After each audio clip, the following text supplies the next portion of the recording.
ಗಂಡು ಹೆಣ್ಣು ಜಾತಿ ಮತ್ತು ವಯಸ್ಸಿನ ನಂತರ ಇದು ಯಾವುದು ಕೂಡ ಲೆಕ್ಕಿಸದೆ ಒಂದೇ ಒಂದು ಸ್ಟ್ರಾಂಗೆಸ್ಟ್ ಬಾಂಡ್ ಅಂತ ಅಂದರೆ ಅದು ಫ್ರೆಂಡ್ಶಿಪ್ ಅಂತ ಅಂದ್ಬಿಟ್ಟು ನನ್ನ ಫೀಲಿಂಗು. ಆ ಒಂದು ಫ್ರೆಂಡ್ಶಿಪ್ ಎಲ್ಲ ಲೈಫಲ್ಲೂ ಇರುತ್ತೆ. ಅದೇ ಥರ ನನ್ನ ಲೈಫಲ್ಲೂ ಕೂಡ ಆ ಫ್ರೆಂಡ್ನ ಮೀಟ್ ಮಾಡೋದಕ್ಕೋಸ್ಕರ ಫ್ರೆಂಡ್ಶಿಪ್ ಡೇ ದಿನ ಬೆಳಗ್ಗೆನೇ ಮಕ್ಕಳನ್ನ ಕರ್ಕೊಂಡು ಹೊರಟಿದ್ದೀನಿ. And almost 8 years of friendship.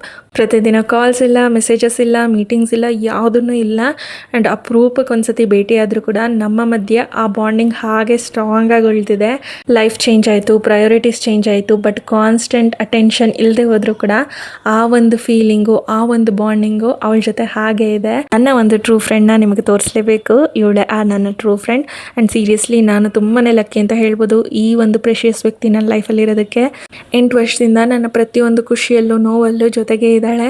And ಅಷ್ಟು ಸಪೋರ್ಟಿವ್ ಆಗಿದ್ದಾಳೆ. ಎಷ್ಟು ಥ್ಯಾಂಕ್ಸ್ ಹೇಳಿದ್ರು ಸಾಲಲ್ಲ ಈ ಒಂದು ನನ್ನ ಸ್ಪೆಷಲ್ ಫ್ರೆಂಡ್ಗೆ. ಅಫ್ಕೋರ್ಸ್ ಎಲ್ಲರ ಲೈಫಲ್ಲೂ ಈ ಥರದೇ ಒಂದು ಸ್ಪೆಷಲ್ ಫ್ರೆಂಡ್ ಇರ್ತಾರೆ. ಆ್ಯಂಡ್ ಅವ್ರಿಗೋಸ್ಕರ ಒಂದು ಸಣ್ಣ ಸಮಯ ಮಾಡ್ಕೊಳ್ಳಿ. ಎಷ್ಟೇ ಬ್ಯುಸಿ ಸ್ಕೆಡ್ಯೂಲ್ಸ್ ಇರ್ಬೋದು, ನಿಮ್ಮ ಒಂದು ಫ್ರೆಂಡ್ ಜೊತೆ ಒಂದು ಅರ್ಧ ಗಂಟೆ ಕುತ್ಕೊಂಡು ಮನ್ಸು ಬಿಚ್ಚಿ ಮಾತಾಡಿದಾಗ ಆಗೋ ಖುಷಿ, ಆ ನೆಮ್ಮದಿ ಇನ್ನೆಲ್ಲೂ ಸಿಗೋದಿಲ್ಲ. ಆ್ಯಂಡ್ ನಮ್ಮ ಥರನೇ ಇರೋ ಫ್ರೆಂಡ್ಸ್ಗೆ ಹಾಗೆ ಈ ವಿಡಿಯೋ ನೋಡ್ತಾರೆ ಎಲ್ರಿಗೂ ಕೂಡ ಹ್ಯಾಪಿ ಫ್ರೆಂಡ್ಶಿಪ್ ಡೇ ಅಂತ ಹೇಳ್ತಾ, ಈ ವಿಡಿಯೋ ನಿಮ್ಗೆ ಇಷ್ಟ ಆದರೆ ಈ ವಿಡಿಯೋನ ಲೈಕ್ ಮಾಡಿ, ಹಾಗೆ ನನ್ನ ಪೇಜ್ನ ಫಾಲೋ ಮಾಡಿ ಅಂತ ಹೇಳ್ತೆ. ಬಾಯ್.